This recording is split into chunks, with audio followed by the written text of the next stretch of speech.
Actual बात ये है कि हाइमेन ऐसी चीज़ ही नहीं है जो टेयर हो। It is like a elastic, वो एक रबर बैंड की तरह चीज़ है और किसी किसी में तो वो एब्सेंट होती है बचपन से ही, मतलब जब वो पैदा हुए हैं तो हाइमेन है ही नहीं। जी स्पॉट, जी, ये एक ऐसी रहस्यमयी जगह है महिलाओं के शरीर में जहाँ तक अगर पहुँच जाया जाए तो उनको एक्सट्रीम सेक्सुअल प्लेजर फील होता है। जी। और सारे पुरुष ये जानना चाहते हैं कि ये जगह कहाँ पड़ती है। तो आदमियों के साथ कैसा है, ऑर्गेज़म या क्लाइमैक्स एक बहुत ऑब्वियस चीज़ होती है because it is forwarded by a ejaculation what we call.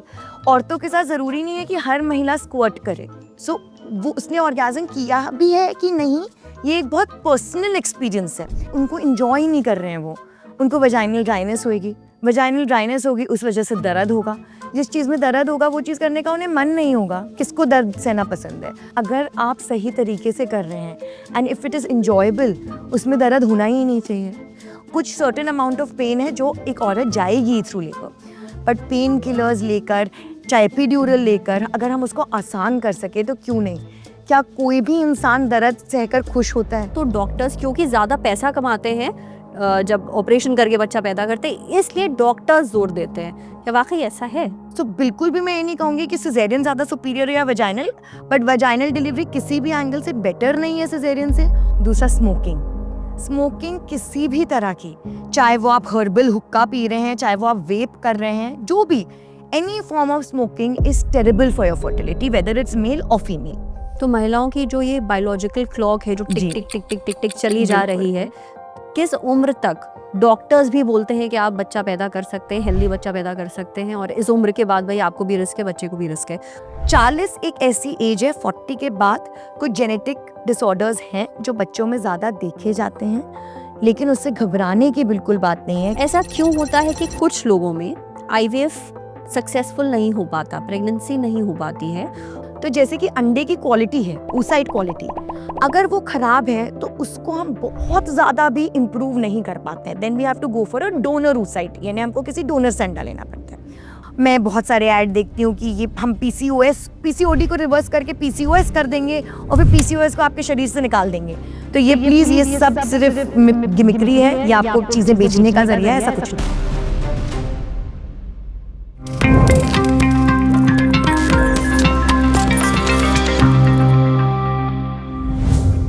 Sex, ये शब्द सुनते ही लोगों की भवें चढ़ जाती हैं, आवाज़ एकदम धीमी हो जाती है। और अगर बात महिलाओं की सेक्सुअल हेल्थ की हो तो साहब पूरा माहौल ही साइलेंट मोड पर चला जाता है। किसी से बताना नहीं, किसी से कुछ पूछना नहीं, अपने शरीर के बारे में ही लोगों को बेसिक जानकारी नहीं है। लेकिन आज हम वो सब पूछेंगे जो पूछना ज़रूरी है, साफ साफ और बेहिचक। जैसे क्या पहली बार सेक्स के दौरान महिलाओं को ब्लीडिंग होती ही है? जी स्पॉट, ये कोई रहस्यमयी जगह है या बस एक कहानी?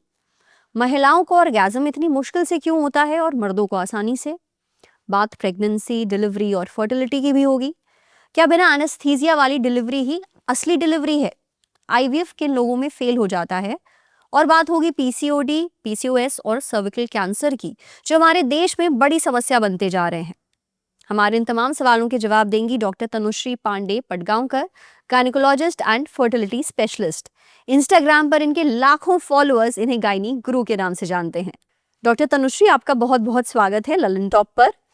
इस इंटरव्यू की शुरुआत हम उस टॉपिक से करेंगे जिसका जिक्र आते ही इंसान की जो आवाज़ है वो अपने आप एकदम धीमी हो जाती है, सेक्सुअल हेल्थ, है ना? सेक्सुअल हेल्थ पर इसकी वजह से जो बहुत ही बेसिक जानकारी है, जो काम की जानकारी, उसकी भारी कमी है इस देश में। लोगों को अपने शरीर के बारे में ही नहीं पता है। इसीलिए शायद बहुत लोगों को आज भी ऐसा लगता है कि कोई महिला या कोई लड़की जब पहली बार सेक्स करती है तो उसको ब्लीडिंग होती ही होती है। अब लोगों को ये कैसे समझाया जाए कि ऐसा नहीं है? देखिए सरवत, सबसे पहले तो प्रॉब्लम ये है कि वर्जिनिटी एक इतना बड़ा सोशल कंस्ट्रक्ट, एक इतनी औरत की जिम्मेदारी बता दी गई है कि अगर औरत का चरित्र अच्छा है, if she is a good charactered woman और अ पर्सन, उसको वो वर्जिन रहने वाली है। और वर्जिनिटी जब लूज होती है तो वो ब्लीड करेगी, क्योंकि एक हाइमन नाम की चीज़ होती है जो लोगों को लगता है फटती है या टेयर होती है, और जब वो टेयर होती है तो वहाँ से ब्लड आता है। बट एक्चुअल बात ये है कि हाइमेन ऐसी चीज़ ही नहीं है जो टेयर हो। It is like a elastic, वो एक रबर बैंड की तरह चीज़ है और किसी किसी में तो वो एब्सेंट होती है बचपन से ही, मतलब जब वो पैदा हुए हैं तो हाइमेन है ही नहीं। जब हाइमेन है ही नहीं तो वो तो ना फटने वाली है, ना चिरने वाली है, ना टेयर होने वाली है, एंड दैट्स वाई कोई ब्लीडिंग होएगी ही नहीं। और दूसरी चीज़, आजकल लड़कियां इतनी एक्टिव हैं, चाहे स्विमिंग है, हॉर्स राइडिंग है, स्पोर्ट्स है, ओवरऑल एक्टिवली इतनी एक्टिव है कि बहुत बार जो हाइमेन है जो थिन आउट होती है, जिसको हम बोलते हैं स्ट्रेच होती है, वो पहले सेक्स के बहुत पहले ही हो जाती है। तो in fact 80% women do not bleed in the first time, and bleeding का वर्जिनिटी से कुछ लेना देना नहीं है, एंड इनफैक्ट मेरे हिसाब से तो वर्जिनिटी जैसा कोई कॉन्सेप्ट होना ही नहीं चाहिए। जैसे अभी हम जब डिस्कस कर रहे हैं कि महिलाओं के शरीर के बारे में बहुत ही बेसिक जानकारी नहीं है लोगों को, महिलाओं को खुद नहीं है। फॉर एग्जाम्पल जी स्पॉट, जी, ये एक ऐसी रहस्यमयी जगह है महिलाओं के शरीर में जहां तक अगर पहुंच जाया जाए तो उनको एक्सट्रीम सेक्सुअल प्लेजर फील होता है, और सारे पुरुष ये जानना चाहते हैं कि ये जगह कहाँ पड़ती है। तो एक बहुत साधारण सी बात है, मैं एकदम सिंपल लैंग्वेज से बताऊंगी। ये कुछ एक स्पॉट नहीं है ऐसा एक पर्टिकुलर कि आपको खोज के निकालना है कि बस वो आपकी तीसरी आंख है, वैसा नहीं है। क्लिटोरिस जो होता है वो जब आप बाहर से देखें, जो यूरिन की ओपनिंग होती है उसके ऊपर एक एकदम छोटा मटर के दाने जैसा क्लिटोरिस होता है, जिससे एक औरत को मैक्सिमम प्लेजर मिलता है। पुराने ज़माने में हमें लगता था कि क्लिटोरिस जो है वो सिर्फ उतना सा है जो सामने ऊपर है। अब हमें रियलाइज हुआ है कि जो हम जी स्पॉट जिसको बोलते थे पहले, वजाइना जो है वो कनाल है, ऐसा एक बॉक्स सा कनाल है, तो उसका जो अपर वॉल है उसके ऊपर क्लिटोरिस का दूसरा भाग आता है, 4 इंच लंबा ऐसा एक भाग होता है। तो जो दूसरा भाग है that is the G zone, जिसको हम बोल सकते हैं। स्पॉट तो नहीं है, आप मान लीजिए इतना टिश्यू एरिया है, पर वहाँ पे बहुत सारी नर्व एंडिंग्स हैं, उतनी जितनी क्लिटोरिस पे है ऊपर जो हमें दिखता है। सो जिनको कंफ्यूजन है कि जी स्पॉट है कहाँ, आप जितना अपने बॉडी के साथ टाइम स्पेंड करेंगे और जितना आपके पार्टनर फोर प्ले में एंगेज करेंगे, सिर्फ डायरेक्टली बस नॉट जस्ट कि हमको तो बस we have to do the act and finish it, वैसे नहीं।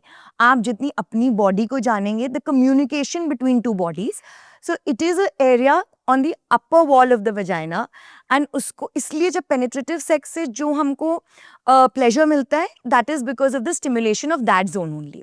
सो चाहे आप एक टॉय से, चाहे विथ योर फिंगरिंग, चाहे विथ योर पार्टनर, आप जैसे भी करें, it is the upper wall of the vagina जहाँ पे क्लिटोरिस का सेकेंड भाग, अंदर का भाग आके मिलता है। कोई एक पर्टिकुलर पॉइंट नहीं है, वो पूरा एरिया वहाँ पे हर एक के लिए वो डिफरेंट रहेगा कि आपको कितना स्टिमुलेशन मिल रहा है कितना नहीं, बट हाँ वो एरिया है जिसको हम जी जोन बोलते हैं। और जी स्पॉट एग्जैक्टली कुछ नहीं होता नहीं है, होता है। ये एक शब्द है, जी, एक कहानी है जो गढ़ दी जी गई है। जी बिल्कुल। और ये मतलब एक तरीके से बस, तब उतनी रिसर्च भी नहीं थी। देखिए ये सब साइंस की चीजें हैं, ऐसा नहीं है। जो इंसान था जिसने जी स्पॉट बोला वो बहुत सोच समझ के उन्हें बनाया था, तो वो इसलिए किया गया था क्योंकि उनको एग्जैक्टली पता नहीं था वो जगह कितनी बड़ी है, क्योंकि हमें तब पता नहीं था क्लिटोरिस एक बहुत बड़ा ऑर्गन है, तो उनको लगता था क्लिटोरिस जितना छोटा सामने है उतना ही छोटा पीछे है। अब हमें पता चला है जब हमने उसको और स्टडी किया कि उतना छोटा नहीं है, तो स्पॉट नहीं है, वो काफ़ी बड़ी जगह है और बहुत आसानी से मिल जाती है। डॉक्टर तनुश्री, जब हम अभी सेक्सुअल हेल्थ और सेक्स की बात कर रहे जी। हैं, when it comes to men, दीवारें रंगी होती है। अगर आप शहरों में या गांव में चले जाएं, बिल्कुल। छोटे टियर 2 टियर 3 सिटीज चले जाएं, जी। वहाँ पे दीवारों पे उनकी दिक्कतें रंगी रहती हैं, पुती रहती हैं कि अगर Correct. आपको समस्या है तो आइए, इनसे मिलिए, उनसे मिलिए। पर जब महिलाओं की बात होती है तो दीवारें तो बहुत दूर की बात है, घर में भी इस बारे में कोई डिस्कशन नहीं होता। महिलाएं खुद किसी से खुलकर इस बारे में बात नहीं कर पाती हैं, वो अपने शरीर को नहीं समझ पाती हैं। शायद इसलिए when it comes to sex, महिलाओं के लिए ये बहुत ही कॉम्प्लिकेटेड है। जी। और when we talk about orgasms, जो इसको हम सेक्सुअल प्लेजर कहते हैं, जी। क्लाइमैक्स बहुत ही आसान भाषा में कहें तो पुरुषों के लिए वो बहुत आसान है, ऐसा कहा जा सकता है। पर बहुत सारी महिलाएं ऐसी हैं जिनको सेक्स के दौरान ऑर्गेजम नहीं होता है। ऐसा क्यों है कि ये पुरुषों के लिए बहुत आसान है और महिलाओं के लिए इतना मुश्किल? मैं थोड़ा सा इसको चेंज करूंगी। औरतों को सेक्स के दौरान ऑर्गेजम नहीं होता ऐसा नहीं है, पेनिट्रेशन के दौरान नहीं होता है। तो जो सेक्स है उसको तो मैं वो पूरा the foreplay, the penetration and the after play, that is all the act of love making as we say sex, and उसके दौरान ऑर्गेजम होना बहुत ईजी है। औरतों के साथ होता क्या है, 3 चीज़ों में मैं इसको डिवाइड करूंगी। एक, जैसे कि आपने कहा कि दीवार पे पुता होता है, लिखा होता है, औरतों को तो शायद आज से 10 साल पहले पता भी नहीं था कि उन्हें ऑर्गेजम होने का राइट भी है, या उनको क्लाइमैक्स वो कर सकते हैं। पुराने आप देखेंगे कामा सूत्र वगैरह, वहां पे मेंशन है, फिर 30 40 60 70 साल गायब, औरत का प्लेजर जैसी कोई चीज़ ही नहीं होती। और अब हम खुल के बात करने लगे हैं कि औरत को भी pleasure, it's equally important and a woman should also climax and enjoy sex. So जब उस बारे में औरत को पता ही नहीं था कि अच्छा ये मेरा भी हक है, तो उसने भी कभी उस चीज़ को कभी एक्सप्लोर करने की कोशिश नहीं की। जब एक्सप्लोर करने लग गए तो आदमियों के साथ कैसा है, ऑर्गेज़म या क्लाइमैक्स एक बहुत ऑब्वियस चीज़ होती है because it is forwarded by a ejaculation what we call. औरतों के साथ ज़रूरी नहीं है कि हर महिला स्क्वर्ट करे। सो वो उसने ऑर्गेज़म किया भी है कि नहीं, ये एक बहुत पर्सनल एक्सपीरियंस है। एक औरत सिर्फ खुद बता सकती है कि क्या उसने ऑर्गेज़म किया कि नहीं किया। तो जब किसी औरत को थोड़ा टाइम लगता है क्योंकि उसने तो नहीं हमेशा से जाना है इस बारे में, तो जो मेल पार्टनर है या फीमेल पार्टनर है वो कभी-कभी इरिटेट हो जाते हैं कि अरे तुम्हें तो कुछ हो ही नहीं रहा है, मतलब ये तो हो ही नहीं सकता। और बहुत बार फिर महिलाओं को लगने लगता है कि हम पॉसिबल नहीं, हमें शायद होता ही नहीं होगा, हम डिफरेंट हैं।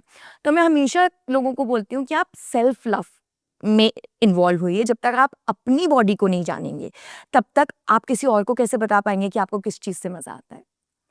तो खुद को जानना बहुत ज़रूरी है। ये बिल्कुल भी नहीं है कि इनफैक्ट कुछ औरतें होती हैं जो बहुत ईज़िली क्लाइमैक्स कर जाती हैं। अगर आदमी ने एक बार क्लाइमैक्स किया है तो उसी इंटरवल ऑफ 15 मिनट्स में औरत 5 बार क्लाइमैक्स कर जाएगी।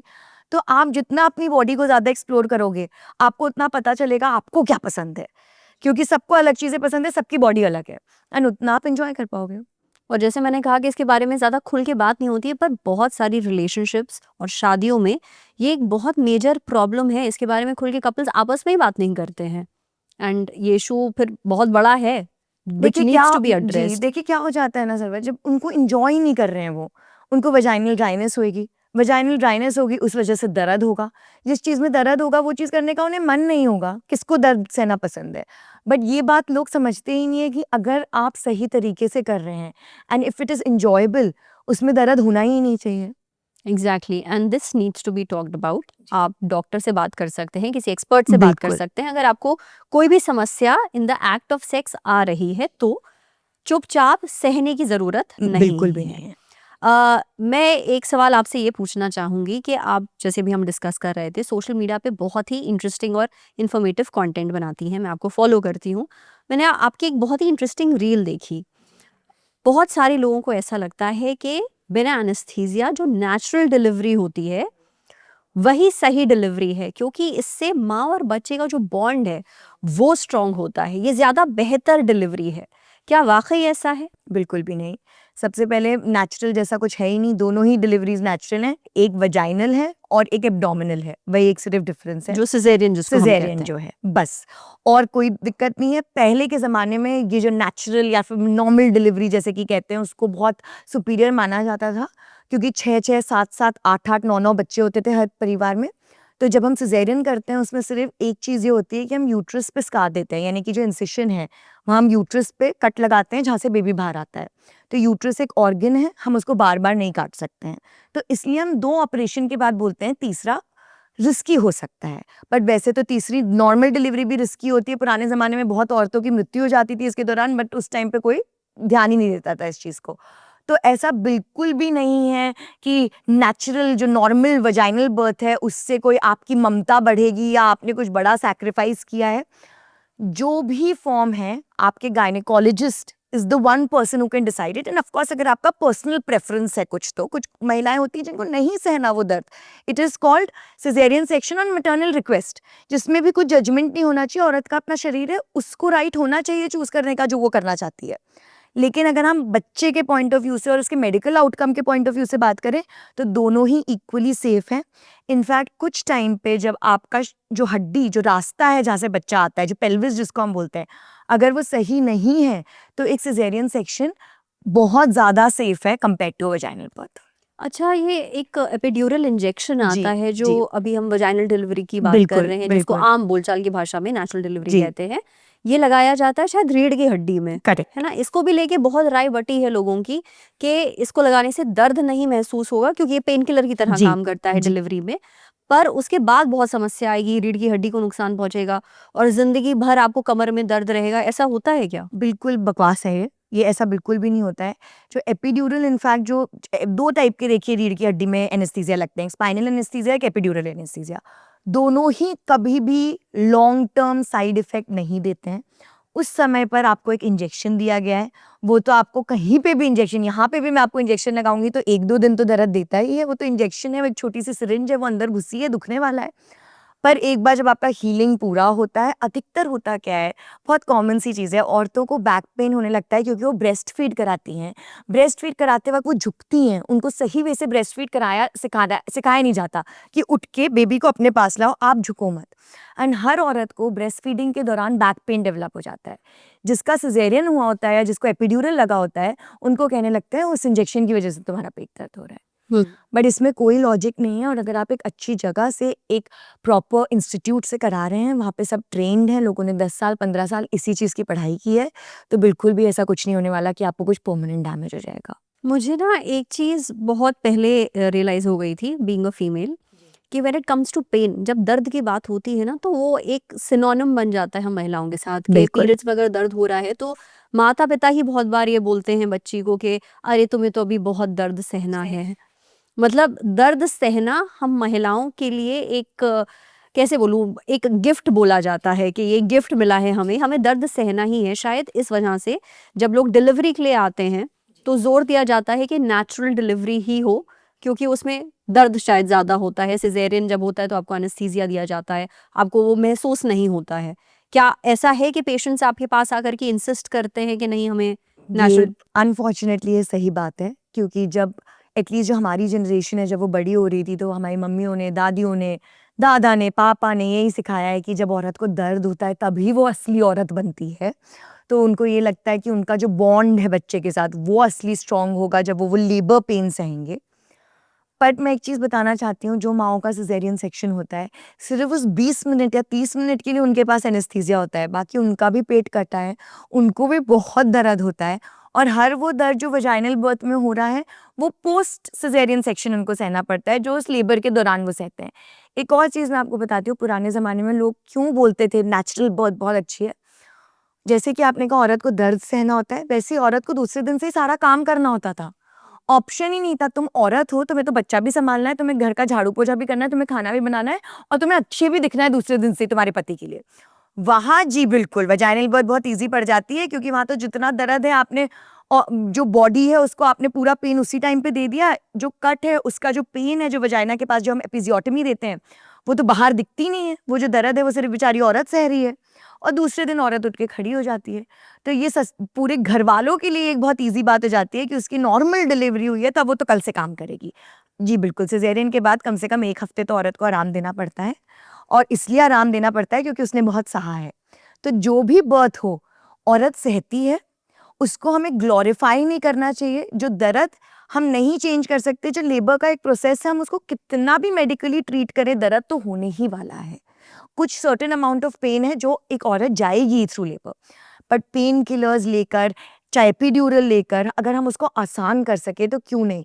क्या कोई भी इंसान दर्द सहकर खुश होता है? और लेबर, बच्चा पैदा करना तो एक खुशी की बात है ना, तो आप उसे दुख का क्यों सोर्स बना रहे हो औरत के लिए? एंड आई एम श्योर ये हो सकता है मैं गलत हूँ, पर क्या ये फैमिली के जो पुरुष हैं वो इंसिस्ट करते हैं या महिलाएं भी इक्वली? महिलाएं, मैं आपको बता नहीं सकती हूँ ज़रूरत, जब कभी कोई फैमिलीज़ होती हैं जो मुझे नॉर्मल डिलीवरी के लिए इंसिस्ट कर रही हैं कि इसका तो नॉर्मल ही होना चाहिए, एंड मेडिकल रीजंस की वजह से बच्चे ने पॉटी कर दिया, जिसको मेकोनियम बोलते हैं, या बच्चे का सर फंस गया है, या माँ का बीपी रेज हो रहा है, तो मुझे सडन डिसीजन लेना पड़ता है कि मुझे सिजेरियन सेक्शन करना है। उस टाइम पे जो लास्ट कन्विंस होती है वो सास होती है। एंड ये मैं आपको बता देती हूँ, ये किसी कोई पर्टिकुलर कास्ट या रिलीजन नहीं है, ये मैं आपको ओवरऑल बता रही हूँ पूरे इंडिया का। मेरे यहाँ पे हर तरफ से लोग आते हैं। जो सास है वो कहती है मैंने सहा था ना, मैंने तो इसके पति को ऐसे किया था। पर अभी सिंस हम डिलीवरी की बात कर रहे हैं और ये मुद्दा चल ही रहा है, तो मुझे एक बात ये बताइए, मैंने बहुत सारे परिवार में लोगों को ये कहते सुना है कि भाई हम तो चाहते थे कि वजाइनल डिलीवरी, जिसको नेचुरल डिलीवरी कहते हैं, जी। ये हो जाए क्योंकि रिकवरी भाई जल्दी हो जाएगी, पर डॉक्टर्स जानबूझ करके जिद करते हैं कि नहीं हम तो ऑपरेशन ही करेंगे, और वो लास्ट मोमेंट पे हम मतलब बात हो रही होती है कि नहीं नॉर्मल हो जाएगा बच्चा, पर लास्ट मोमेंट पे आके डॉक्टर कह देते हैं कि नहीं सिजेरियन करना पड़ेगा। तो डॉक्टर्स क्योंकि ज़्यादा पैसा कमाते हैं जब ऑपरेशन करके बच्चा पैदा करते हैं, इसलिए डॉक्टर्स जोर देते हैं।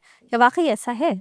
सो अब पता है, इतनी सैड बात है कि ये बात होने लग गई है डॉक्टर्स के लिए, कि अब हमने बहुत सारे डॉक्टर्स ने, मेरे जो कलीग्स हैं, हमने प्रैक्टिस कर दी है। हम एक नॉर्मल या फिर जो वजाइनल बर्थ होती है और सिजेरियन सेक्शन, उसके हमने प्राइसेस सेम करती हैं। क्योंकि इनफैक्ट वजाइनल बर्थ में तो हमारा ज़्यादा टाइम जाता है, हमें 15 से 16 घंटे लगते हैं पेशेंट के साथ, सिजेरियन सेक्शन हमारा आधे घंटे में हो जाता है। तो हमने इनके पुराने ज़माने में होता था कि जो वजाइनल बर्थ थी वो सस्ती होती थी और जो सिजेरियन था वो महंगा होता था, तो जब डॉक्टर कहता था करना पड़ेगा तो पेशेंट को लगता था ये तो पैसे कमाने के लिए। तो हमने बहुत सारे डॉक्टर्स ने एक फिक्स प्राइस कर दी है कि अगर हम आपकी डिलीवरी कर रहे हैं तो डिलीवरी का ये चार्ज है, इसका मोड जो भी हो वो। पेशेंट्स को ये समझ में आता है, रिलेटिव्स को ये समझ में नहीं आता है। पुराने ज़माने में सर्वर जी जब घर पे बच्चे होते थे, कितनी मैटरनल डेथ्स होती थी और कितनी इन्फेंट डेथ्स होती थी। हमारा कितना रिकॉर्ड गिरा है मैटरनल मोर्टेलिटी को लेके, इंडिया कितना बुरा मतलब सफ़र कर रहा था और अब हम कितने ज़्यादा प्रोग्रेस कर रहे हैं। दैट्स बिकॉज़ हमने औरत को और औरत की ज़िंदगी को कुछ समझने लग गए हैं। सो जब हमें दिखता है कि या तो माँ को डर है या बच्चे को डर है, हम नहीं रिस्क लेना चाहते। The new doctor knows the importance of a life, तो हम उस आगे जाते हैं। और पुराने ज़माने में क्या था, बहुत सारी दाई डिलीवरीज कराती थी जिनको सिजेरियन करते ही नहीं आता था, तो वो बस कहते थे कि नहीं सिर्फ जो अच्छा है वो तो बस वजाइनल डिलीवरी ही है, क्योंकि उन्हें आता नहीं था करते। अब लोगों को ये समझना है कि अब जिन डॉक्टर्स के पास आप जा रहे हो वो ट्रेंड है इस चीज़ के लिए, तो जो सिजेरियन सेक्शन के साइड इफ़ेक्ट्स हैं वो ऑलरेडी वो उसको उसके आगे बढ़ चुके हैं। हमारी कला, हमारा स्किल इतना है कि जब हम सिजेरियन करेंगे तो हमारे हाथ में सब कुछ रहता है, हम बहुत अच्छे से करते हैं। कई बार वजाइनल डिलीवरी में क्या होता है, अचानक बेबी बाहर आता है, हमें एपिजियोटमी लेने का टाइम तक नहीं मिलता, टेयर हो जाता है जिसको हम पेरिनियल टेयर बोलते हैं। वो तो बहुत ज़्यादा दर्दनाक होता है, वो तो बहुत ज़्यादा स्कैरी होता है, उसमें बहुत ज़्यादा ब्लीडिंग हो सकती है, माँ को बहुत ज़्यादा रिस्क रहता है, जो सब चीज़ें सिजेरियन में इनफैक्ट होती तक नहीं है। सो बिल्कुल भी मैं ये नहीं कहूँगी कि सिजेरियन ज़्यादा सुपीरियर है या वजाइनल, बट वजाइनल डिलीवरी किसी भी एंगल से बेटर नहीं है सिजेरियन से। और डॉक्टर को कोई शौक नहीं है वो एक्स्ट्रा पैसे कमाने का। हमें क्योंकि हमारी माँ और बच्चा सेफ चाहिए होता है, हम एक पेशेंट को घर भेज भी देंगे ज़्यादा पैसे कमा के। हमारा एक करियर है, हमें 40 साल 50 साल जब तक हम जीवित हैं हमें ये करना है। हम एक पेशेंट के लिए रिस्क नहीं लेंगे। तो यानी आपको अपने डॉक्टर पे भरोसा करना पड़ेगा बिल्कुल। और वो आपको जो बता रहा है वो आपकी सिचुएशन और आपकी कंडीशन देख करके सही बात बता रहे हैं, आप उस पे भरोसा करिए। जी, जी। डॉक्टर तनुश्री एक बात बताइए, भारत समेत दुनिया भर में जी। जो फर्टिलिटी रेट है वो काफ़ी गिरा है काफ़ी हद तक। हिंदुस्तान में भी जो महिलाएं हैं पुरुष हैं दोनों की ही फर्टिलिटी पर यानी जो बच्चा पैदा करने की क्षमता है उस पर भी असर पड़ा है। तो अगर हम अभी ख़ास तौर पर अगर सिर्फ भारत की बात करें, आपको क्या लगता है इसके पीछे क्या वजह हो सकती हैं? देखिए मेरी मेन स्पेशलिटी ये है, मैं एक जी। आईवीएफ स्पेशलिस्ट हूँ।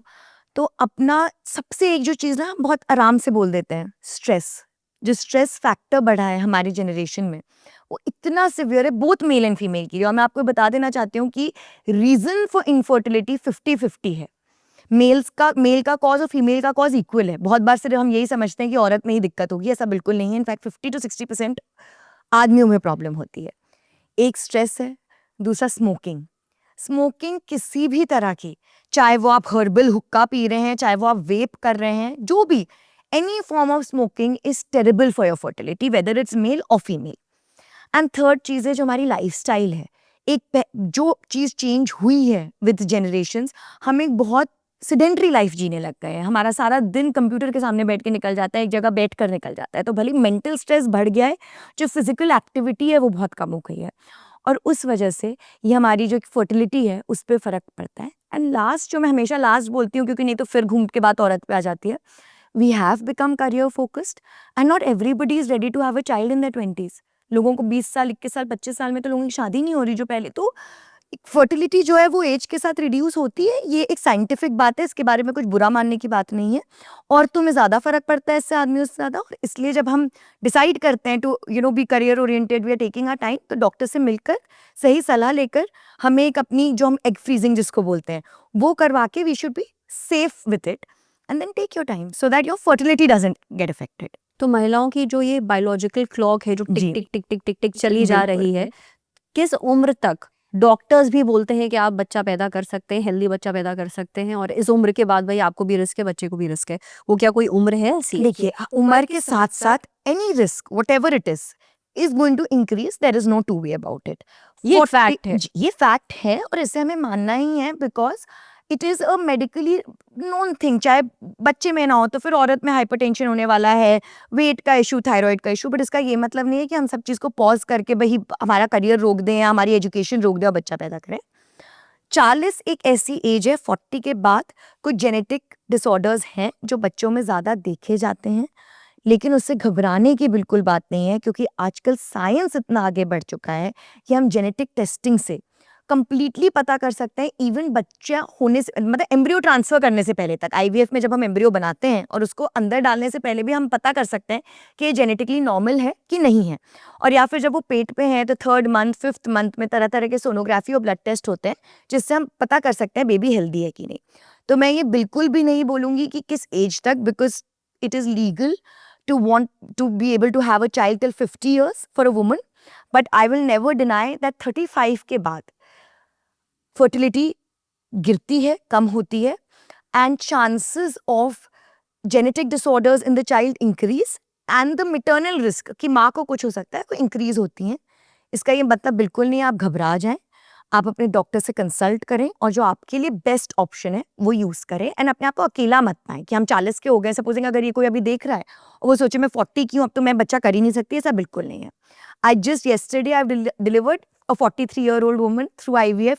She's absolutely fine, beautiful baby girl through a cesarean section, and she's absolutely fine, and that's why I'm sitting here.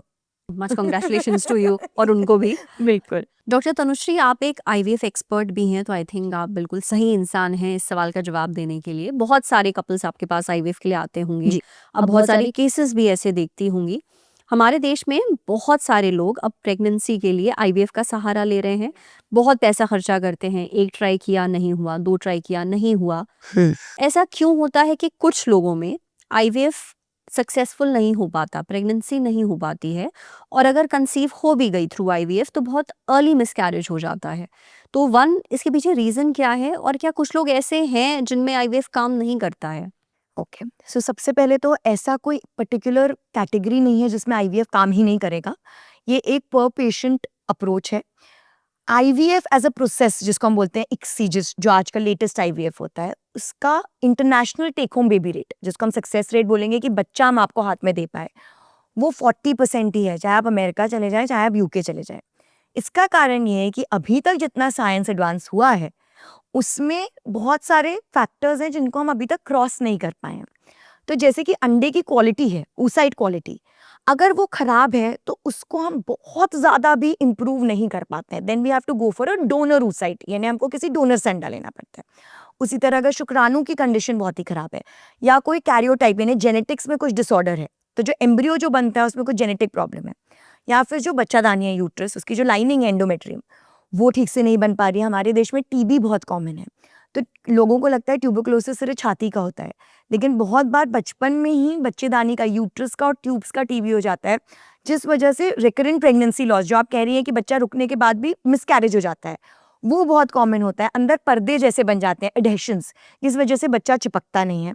उम्र के साथ ये चीज़ें और बढ़ती जाती हैं, प्रॉब्लम और होते जाता है। कभी कभी एप्ला करके एक सिंड्रोम होता है, ये एक डिसऑर्डर है जिसमें जो बॉडी है वो रिजेक्ट कर देती है, वो बच्चे को एक फॉरेन चीज समझती है। जैसे कि हम एंटीबॉडीज जनरेट कर लेते हैं कुछ कीटाणु के अगेंस्ट, वो बच्चे के अगेंस्ट वैसे जनरेट कर लेती है। तो इतनी सारी चीजें हैं कि ये कह पाना कि आप जिन्हें ये औरत कभी बच्चा नहीं कंसीव कर पाएगी, ये बहुत गलत है। मैं स्पेशली दर्शकों को ये बोलना चाहूंगी कि अगर आपने 6 साल पहले, 7 साल या 3 साल पहले भी आईवीएफ कराया हो, फेल हुआ हो, हर दिन आईवीएफ आज भी एक ऐसा ब्रांच है जिसमें लिटरली हर महीने कुछ नई चीज़ सामने आ रही है। हम लोग इतनी कॉन्फ्रेंसेस इसलिए अटेंड करते हैं, हम रोज़ पढ़ाई इसलिए करते हैं एज आईवीएफ स्पेशलिस्ट, बिकॉज कुछ ना कुछ नया रोज़ हो रहा है। So we are trying a level best, and just because एक बार फेल हुआ है या 2 बार फेल हुआ है, अगर हाँ ऐसी कुछ पर्टिकुलर चीज़ है, कुछ हैं जिनमें यूट्रस ही नहीं है, यूट्रस एब्सेंट है, MRKH सिंड्रोम उसको होते हैं, या फिर यूट्रस की कैविटी इतनी खराब हो चुकी है बिकॉज ऑफ द डिजीज की डॉक्टर बता सकते हैं कि कुछ भी हो जाए इसमें बच्चा नहीं चिपकने वाला है, वो लोगों के लिए सरोगेसी ऑप्शन है। तो आप माँ ना बन पाए आजकल, ये शायद ही किसी के साथ है। वन वे और दी अदर, वन टाइम और दी अदर आपको सक्सेस मिलने वाला है। येस, पर cycle success is 40% even in the most healthy patient. तो आप निराश ना होएं, अगर आपकी क्षमता है तो आप प्लीज़ आगे जाएं और इस प्रोसेस को कैरी फॉरवर्ड करें। नहीं है तो of course adopt a child, still be a mother, be a dog mother, but if you still want to be a biological mother, don't lose hope. और बाकी डॉक्टर्स हैं आपको गाइड करने एंड के हम लिए। हर दिन खुद भी प्रोग्रेस हो रहे हैं। जो मेरी नॉलेज आईवीएफ को लेके आज से 5 साल पहले थी या शायद 6 महीने पहले थी, वो ऑलरेडी एडवांस हो चुकी है। हम लोग देश विदेश घूमते रहते हैं कोर्सेज करने के लिए, अलग अलग पदार्थ बनाए जा रहे हैं, ड्रिप्स इंजेक्शंस बनाई जा रही है। इनफैक्ट आप बिलीव नहीं करेंगे, आज भी आईवीएफ की कॉन्फ्रेंसेस में आपस में डॉक्टर्स में इतनी लड़ाई होती है क्योंकि हर एक का प्रोटोकॉल अलग अलग है, because it is still such a new field. अब प्रेगनेंसी और डिलीवरी से रुक करते हैं महिलाओं की हेल्थ के ऊपर, लड़कियों की हेल्थ के ऊपर। जी, पीसीओडी और पीसीओएस ये हमारे देश में एक इतनी बड़ी समस्या बन गई है। सबसे पहले तो आप मुझे एक ये फर्क समझा दिए कि ये पीसीओडी और पीसीओएस में फर्क क्या होता है? कोई फर्क नहीं होता, एक ही चीज है ये। और ये आप पूछ रही हैं तो मैं तभी भी समझ सकती हूँ। ये मुझसे डॉक्टर्स तक पूछते हैं, कुछ फैमिली फिजिशियंस आके मुझसे पूछते हैं कि पीसीओडी और पीसीओएस में फर्क क्या है। ये कुछ भी फर्क नहीं है। पुराने टाइम पे इसको पीसीओडी बुलाते थे, बाद में रियलाइज हुआ ये कोई डिजीज नहीं है, सिंड्रोम है। सिंड्रोम यानी बहुत सारे group of disorders in your normal functioning जी, इज बहुत डिफाइंड सारे एज अ अलग अलग सिंड्रोम। लक्षण मिल अलग करके अलग लक्षण, और जो ग्रुप में मिलके एक उसको सिंड्रोम बुलाया जाता है, और इसलिए उसको पॉलीसिस्टिक ओवेरियन सिंड्रोम बुलाने लगते हैं। बस, बाकी कुछ फर्क नहीं है। मैं बहुत सारे ऐड देखती हूँ कि ये हम पीसीओडी को रिवर्स करके पीसीओएस कर देंगे और फिर पीसीओएस को आपके शरीर से निकाल देंगे। तो ये प्लीज, ये सब सिर्फ गिमिक्री है, ये आपको चीजें बेचने का जरिया है, ऐसा कुछ नहीं है। असली जो टर्म है, जो सही टर्म है वो है पीसीओएस। बिल्कुल पीसीओडी जैसा कुछ नहीं है। जी चलिए, ये पीसीओएस यानी पॉलिसिस्टिक ओवरी सिंड्रोम जी। बहुत ही कॉमन है, ऐसा क्यों है? तो सिर्फ हमारे देश में नहीं है, this is a global pandemic जिसको हम बोलते हैं, सबको हो रहा है ये पीसीओएस। बहुत ही लिटरली आप सही कह रही हैं, अगर मैं दिन के 40 पेशेंट देख रही हूँ तो एटलीस्ट 25 को पीसीओएस है। इसके बहुत सारे कारण हैं। Again coming back to stress and lifestyle, it is a lifestyle disorder. Yes, आप जेनेटिकली प्रीडिस्पोज्ड होते हो कि आपको पीसीओएस होगा कि नहीं। तो कभी कभी आप अपनी दोस्त को देख के बोलोगे ये तो हिलती भी नहीं है, मैं तो तभी भी रोज 1 घंटा वर्कआउट करने जाती हूँ, उसको पीसीओएस नहीं हुआ, मुझे हो गया। सो जिस तरह से किसी किसी की जेनेटिक्स में डायबिटीज है, हाइपरटेंशन है या थायराइड है, उसी तरीके से पीसीओएस का एक जेनेटिक फैक्टर होता है। बट 80% आप उस चीज को, इनफैक्ट आई वुड से 100% आप कंट्रोल कर सकते हो थ्रू योर लाइफस्टाइल।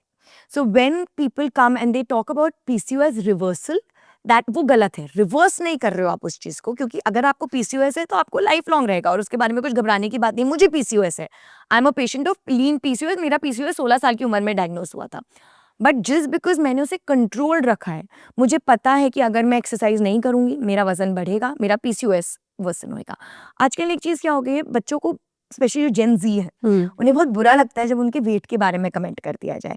एंड मैं बिल्कुल समझती हूँ क्यों, क्योंकि अगर आप वेट को एक फिजिकल एस्पेक्ट से देखो और कमेंट करो, बिल्कुल गलत है, because that is a completely personal choice and it should never be commented on. But जो वेट है, हाई बीएमआई, उसके जो मेडिकल प्रॉब्लम्स हैं आप उसको नहीं फाइट कर सकते। जिनका वजन ज़्यादा है उनको डायबिटीज़ होने की चांसेस ज़्यादा है, उनको पीसीओडी होने की चांसेस ज़्यादा है, पीसीओएस जो आप बुलाना चाहें, और उनको हाइपरटेंशन होने की चांसेस ज़्यादा हैं।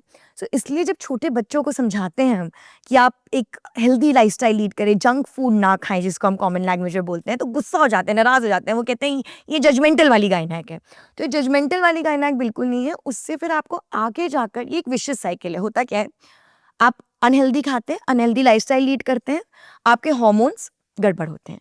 हार्मोन्स गड़बड़ होते हैं, आपको पीसीओएस होता है। आपको पीसीओएस होता है, आपका वेट बढ़ने लगता है। आपका वेट बढ़ने लगता है, अब आप उस हार्मोन को कंट्रोल करने जाते हैं, वो कंट्रोल में ही नहीं आता, इनफैक्ट वो और फ्लेयर होने लगता है। तो ना आपका वेट कम होता है, ना पीसीओएस कंट्रोल होता है, ना हार्मोन नॉर्मल होता है। उसको देने के लिए फिर जब डॉक्टर दवाई देते हैं तो पुरानी माएँ क्या बोलती हैं, अरे हार्मोन दे दिए पीसीओएस कंट्रोल करने के लिए। जो हार्मोन हम पीसीओएस के लिए देते हैं वो हार्मोन हमारे शरीर में ऑलरेडी बन रहे हैं। हार्मोन, केमिकल ऐसी कुछ चीज नहीं है, वो सब हमारे शरीर की ही चीजें हैं जिनको बना के सही मात्रा में आपको वापस दिया जा रहा है। जो ये बर्थ कंट्रोल पिल्स जो ट्रीटमेंट होती है, OC pills, oral contraceptive pills, जो पीसीओएस का मेन ट्रीटमेंट है as allopathic doctor I can say, और जिसको काफी अलग अलग लोग बहुत बदनाम करते हैं कि ये तो हार्मोन दे दिया छोटी सी बच्ची को, वो वही हार्मोन है जो आपकी बॉडी में बन रहा है, ईस्ट्रोजन और प्रोजेस्टेरोन।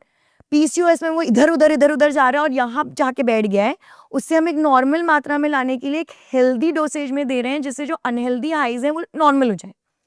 तो ये रीजन यही है कि हम the food that we are eating, the air that we are inhaling, the lifestyle that we are leading. So ये जो एक ग्लोबल ट्रेंड बन गया है, I completely agree when it's body shaming, but when it's your doctor or your parents telling you for your own betterment to keep a healthy BMI, understand that it's that lazy lifestyle, जो एक हम ये खराब lifestyle के आदी होते जा रहे हैं, सारा दिन कंप्यूटर के सामने बैठे हुए हैं, कंप्यूटर गेम्स खेल रहे हैं, बाहर खेलने नहीं जा रहे हैं, वो पीसीओएस होने का एक बहुत बहुत एग्रीवेट होने का। पीसीओएस शायद शुरुआत से था, देखिए हमारी माओ को भी शायद था, बट उसके सिम्टम्स दिखते नहीं थे क्योंकि वो एक एक्टिव लाइफस्टाइल लीड करते थे। तो आज भी अगर हम एक एक्टिव लाइफस्टाइल लीड करके एक हेल्दी फूड हैबिट बना लें तो हम उसको कंट्रोल कर सकते हैं, रिवर्स नहीं कर सकते, कंट्रोल कर सकते हैं। जैसे डायबिटीज के साथ। बिल्कुल, any endocrine disorders, endocrine disorders hormonal disorders को बोलते हैं, और जिस तरीके से डायबिटीज, शुगर, थायराइड एक एंडोक्राइन डिसऑर्डर है, उसी तरीके से पीसीओएस। हम डायबिटीज के पेशेंट को भी पहली बार यही बोलते हैं कि हम आपको दवाई तो दे रहे हैं, पर आप 1 घंटे कुछ भी एक्सरसाइज करेंगे, बिकॉज उससे बॉडी में इंसुलिन जो है वो सही मात्रा में प्रोड्यूस होता है, एंड जो शुगर्स हैं वो ऑटोमेटिकली कंट्रोल होते हैं। तो पीसीओएस में भी इंसुलिन रेजिस्टेंस होता है। पीसीओएस में जो वजन बढ़ता है वो इंसुलिन रेजिस्टेंस के कारण प्राइमरीली बढ़ता है। तो इसलिए हम आपको एडवाइस करते हैं कि आप एक हेल्दी एंड एक एक्टिव लाइफस्टाइल को लीड करें। आपने अभी बताया कि oral contraceptives as form of treatment दी जाती हैं पीसीओएस में। इसको लेकर भी जो ये गर्भ निरोधक गोलियां हैं, बिल्कुल। इनको लेकर के बहुत डिबेट रहती है। अव्वल तो ये कहा जाता है कि महिलाओं के लिए ठीक नहीं है। बहुत महिलाएं ये कहती है इससे उनका वेट गेन हो जाता है, पिंपल्स होने लगते, दाने निकलने लगते हैं, उनके जो हार्मोन्स हैं उसमें इम्बैलेंस आ जाता है। तो क्या महिलाओं को गर्भ निरोधक गोलियों से थोड़ा दूर रहना चाहिए? सरवत जी बिल्कुल भी नहीं। फिर से अब मैं यहाँ पे अगेन महिलाओं को जो आजकल बोलते हैं गैसलाइट नहीं करूँगी, ये बिल्कुल सही बात है। पुराने ज़माने में शायद आज से 50 साल पहले जब ये गर्भ निरोधक का जब वी इन्वेंटेड इट, जब पता चला था, तब जो मात्रा में ये बनाई गई थी, साइंस से प्रोग्रेस होता है, तब थोड़ा वजन बढ़ता था, ये एक उसका साइड इफेक्ट था, वेट गेन होता था, और हाँ हेडेक होता है। अभी भी माइग्रेन वाली औरतों को ही नहीं दिया जाता ज़्यादातर, इसलिए आप जब तक डॉक्टर को ना कंसल्ट करें, जाके ऐसे ही ना खाने लगे दवा। इसके अपने साइड इफेक्ट्स हो सकते हैं अगर वो आपके लिए सूटेड नहीं है। पर इनफैक्ट अब जो बर्थ कंट्रोल पिल्स आती हैं वो तो एक्ने के ट्रीटमेंट के लिए, जो पीसीओएस में जो पिंपल होते हैं, जो मुहासे आते हैं, उसकी ट्रीटमेंट, जो हार्मोनल एक्ने जिसको बोलते हैं, उसकी ट्रीटमेंट फिर से बर्थ कंट्रोल पिल है, हर्बल टी विद इट, आप लीजिए। पर जब हम एक ड्रग लॉन्च करते हैं ना सरवत जी, उसको यूएस एफडीए अप्रूवल मिलने के लिए 10 से 15 साल लग जाते हैं, और उसको कम से कम 10 या 15 हज़ार लोगों में, मिनिमम 10 से 15 लाख रादर लोगों में टेस्ट किया जाता है बिफोर वो एक कॉमन आदमी के लिए अवेलेबल हो। तो उसमें इतना इनफ रिसर्च गया है कि अगर उसमें कुछ भी रिस्क होता तो वो मार्केट में अवेलेबल ही नहीं हो सकता। It's just not possible. तो it is safe and it is your friend, is not your enemy. दुश्मन नहीं है वो आपका। बस आपको ये ध्यान रखना है कि अगर आप कोई भी ऐसी हार्मोनल दवा या फिर कोई पिल ले रहे हैं तो डॉक्टर की सलाह पर ही लें, खुद लेना ना शुरू कर दें या डॉक्टर गूगल के भरोसे लेना ना शुरू कर दें। डॉक्टर से ज़्यादा आप स्पेशलिस्ट, ये मैं ऐड करूंगी, बहुत सारे ऐसे डॉक्टर्स हैं जिनने कुछ और पढ़ाई की है और फिर वो ये पिल्स प्रिस्क्राइब करने लग जाते हैं। तो एक प्रॉपर स्पेशलिस्ट, चाहे वो गायनेकोलॉजिस्ट हो या एंडोक्रिनोलॉजिस्ट हो, आप उनके पास जाएं, जिससे वो सही तरीके से आपके सारे हार्मोन्स को पढ़ें, अंडरस्टैंड करें आपकी प्रॉब्लम क्या है, और आपको एक टाइट्रेटेड आपके लिए जो सही है वो दें। क्योंकि बर्थ कंट्रोल पिल्स में भी तरह तरह के हार्मोन्स अलग अलग आते हैं, जी। बेसिकली प्रोजेस्टेरॉन के अलग फॉर्म्स आते हैं। तो आपके लिए क्या सही है, किस मात्रा में सही है और कितने समय के लिए सही है, ये एक एक्सपर्ट ही बतावे आपकी जांच करके। जी। आखिरी सवाल डॉक्टर तनुश्री, हमारे देश में सर्विकल कैंसर, जिसको हम बच्चेदानी की मुंह का कैंसर कहते हैं, बहुत तेजी से बढ़ रहा है। मेरे पास कुछ इनफैक्ट डेटा है कि WHO जो वर्ल्ड हेल्थ ऑर्गेनाइजेशन है उसके मुताबिक साल 2022 में भारत में सर्विकल कैंसर के 1,27,000 से भी ज्यादा मामले सामने आए थे और 80,000 से ज्यादा मौतें हुई थी। सरकार बहुत कोशिश कर रही है एक वैक्सीन लगाने की, अब बच्चियों को लगाना वो शुरू की जा रही है, HPV वैक्सीन। पर इतनी कोशिशों के बावजूद भी ना इस वैक्सीन के बारे में लोगों को पूरी जानकारी है और ना ही उस टेस्ट की जो इसका पता लगा सकता है, जिसको हम पैप्समियर टेस्ट कहते हैं। अगर रेगुलरली महिलाएं ये करवाएं तो उनको पता चल सकता है। आप डॉक्टर हैं, हो सकता है लोग आपकी बात सुन लें, समझ लें, प्लीज समझाइए। देखिए, बहुत सिंपल तरीके से मैं बताऊंगी। सोचिए, पूरे दुनिया में सिर्फ एक कैंसर है जिसको बचाने की वैक्सीन है, कोई और ऐसा कैंसर नहीं है जिसको बचाने की वैक्सीन है। अब वैसे ही कैंसर राइज में, ये हम सबको पता है, आए दिन हमारे कभी इसको कैंसर हो रहा है, उसको कैंसर हो रहा है। तो सोचिए, आप 2 इंजेक्शन लगाने से, अगर आप 15 साल से बड़े हैं तो 3 इंजेक्शन लगाने से आपको तरह तरह के कैंसर्स होंगे ही नहीं। 97%, 98% चांसेस होंगे ही नहीं। तो आप वो इंजेक्शन क्यों नहीं लगा लेते? आपका जो प्रश्न है कि क्यों नहीं लगवा पाते, उसका एक दूसरा कारण है। अब फिलहाल इंडिया में लॉन्च हो गया है, वो सीरम इंस्टीट्यूट ने सर्वावैक करके अब लॉन्च कर दिया है, बट तभी भी उसका कॉस्टिंग तक 2,000 रुपये पड़ती है। तो हर इंसान इस चीज़ को अभी अफोर्ड नहीं कर सकता। जहाँ बेसिक खाने पीने, बेसिक एक सैनिटरी नैपकिन के लिए तो अभी तक लड़ाई चल रही है, तो वहाँ कहाँ हम औरतों की सेफ्टी के लिए एक वैक्सीन की बात करें। तो ये कोशिश जारी है। हम गायनिकोलॉजिस्ट जो है फॉक्सी के जरिए गवर्नमेंट से बात करे जा रहे हैं, और होपफुली बहुत जल्द ये इम्यूनाइजेशन प्रोग्राम में, जैसे कि ओरल पोलियो वैक्सीन घर घर जाके लगाई जाती है, मुफ्त में दी जाती है, उसी तरह होपफुली बहुत जल्द हमारे देश में भी HPV वैक्सीन मुफ्त में लगाई जाएगी और इम्यूनाइजेशन शेड्यूल में इंक्लूड हो जाएगी। मेरा दर्शकों से बस ये विनती है कि जब हम आपको ये वैक्सीन लगाने से बोलते हैं, तो जिस तरह कोविड के वैक्सीन का डर था, उसी तरह इस वैक्सीन का भी डर है कि हमें पता नहीं है क्या हो जाएगा। तो ये बिल्कुल सेफ है। ये मैंने खुद लगाई हुई है, मैंने अपने नीज़, नेफ्यू, बहन सबको लगाई हुई है। और आप अगर 45 ईयर्स के से कम हैं, एनीवन फ्रॉम 9 to 45, मेल या फीमेल, आपने वैक्सीन लगवानी ही लगवानी है। इसका कोई नुकसान नहीं है, पर फ़ायदा ये है कि आपको कैंसर से बचा लेगा। अगर आपको लगता है 45 ईयर्स से क्रॉस हो गए हैं, या if you are 18 and above और यू आर सेक्शुअली एक्टिव, हर 3 साल या 5 साल में, डिपेंडिंग ऑन आप कौन सा पैप स्मीयर कर रहे हो, किस टाइप का, आपको आपके डॉक्टर बताएंगे वो 3 साल में रिपीट करना है, 5 साल में। वो इतना सिंपल होता है, जैसे कोविड का टेस्ट नहीं होता था, नाक में घुमा के बस स्मीयर ले लिया, 1 मिनट में टेस्ट आ गया। पैप स्मीयर बस वैसे ही होता है। जो बच्चेदानी का मुंह होता है, जिसको हम सर्विक्स बोलते हैं, उससे हम स्वॉब लेते हैं, 10 सेकंड लगते हैं, रिजल्ट आ जाता है, और आप 3 साल के लिए आपको पता चल जाता है कि जो कैंसर से पहले की जो स्टेज है, प्री कैंसर स्टेज, आपको वो तक नहीं है। सो इमेजिन, एक इतना सिंपल कैंसर है जिसको पहले तो आप बचा सकते हो, फिर होने से भी रोक सकते हो, और तभी भी इंडिया में highest deaths in the world हो रही हैं सर्वाइकल कैंसर की वजह से। तो ये चीज़ हमें औरतों को, खुद के लिए, आदमियों को, औरतों के लिए समझना है कि जो वैसे ही तो इतनी प्रॉब्लम बढ़े जा रही हैं, जो कुछ एक प्रॉब्लम है हम जिसको हम कंट्रोल कर सकते हैं, वो करनी चाहिए। आप राखी का गिफ्ट दीजिए अपनी बहन को अगली बार। मैं तो अपने हर पेशेंट को ये बोलती हूँ, गर्लफ्रेंड को वैलेंटाइंस डे का गिफ्ट दो, एक दूसरे को HPV वैक्सीन गिफ्ट करो, क्योंकि 2,000 रुपये का आप गिफ्ट तो दे देते हैं फिर बर्थडे गिफ्ट वगैरह।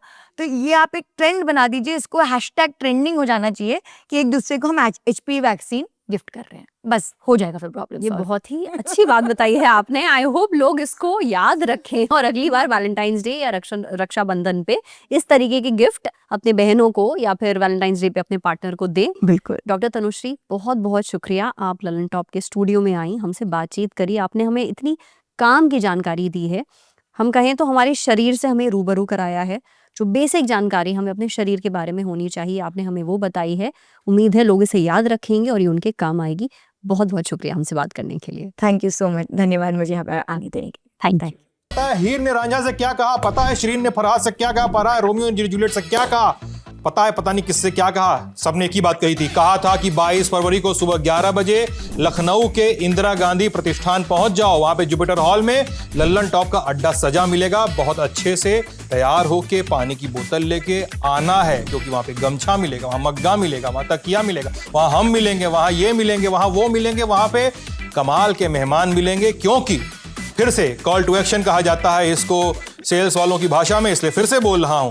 आइए हमारे लल्लन टॉप अड्डे में, जो है 22 फरवरी को सुबह 11 बजे लखनऊ के इंदिरा गांधी प्रतिष्ठान के जुपिटर हॉल में। एंट्री एकदम फ्री है। पहले आओ पहले पाओ के आधार पे सीट मिलेगी। एकदम आगे वाली सीट चाहिए तो आपको एक काम करना है, हमारी वेबसाइट है thelallanTop.com, बड़ी मेहनत से बनाई है। अगर उस वेबसाइट पर जाएंगे तो ऊपर एकदम चमचमाता हुआ बैनर मिलेगा, बैनर पे क्लिक करिएगा। क्लिक करने के बाद एक फॉर्म खुलेगा, भर दीजिए, आ जाइए लल्लन टॉप अड्डा में। हजरात हजरात हजरात, गाना बजाओ।